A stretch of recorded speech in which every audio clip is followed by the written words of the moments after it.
नमस्कार मित्रांनो, स्वागत आहे तुमचं आजच्या आपल्या या नवीन व्हिडिओमध्ये.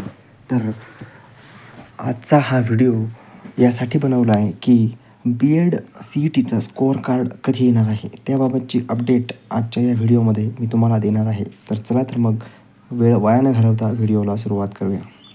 सर्वात आधी आपण आपल्या CET सेलच्या वेबसाईटवर जाऊया.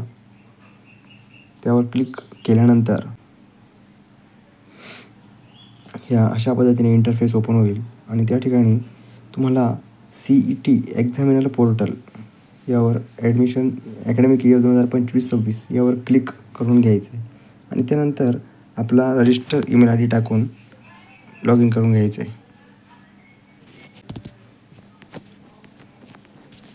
अशा प्रकारे लॉग इन केल्यानंतर या ठिकाणी थोडं खाली स्क्रोल केल्यावर तुम्हाला स्कोअर कार्ड ऑप्शन दिसेल. हे बघा, स्कोअर कार्ड ऑप्शन हा ओपन झालेला आहे. हे बघा, अजून स्कोअर कार्ड आलेली नाही आहे, पण स्कोअर कार्ड ऑप्शन ओपन झालेला आहे म्हणजे लवकरच निकाल या ठिकाणी स्कोअर कार्ड येणार आहे. त्यामुळे सर्वांनी नियमित वेबसाईट चेक करत चला, कधीही स्कोअर कार्ड येऊ शकतं. तसं स्कोअर कार्ड आल्यानंतरचा व्हिडिओ मी टाकणारच आहे. चला तर मग भेटूया पुढील व्हिडिओमध्ये. जय हिंद, जय महाराष्ट्र, जय शिवराय.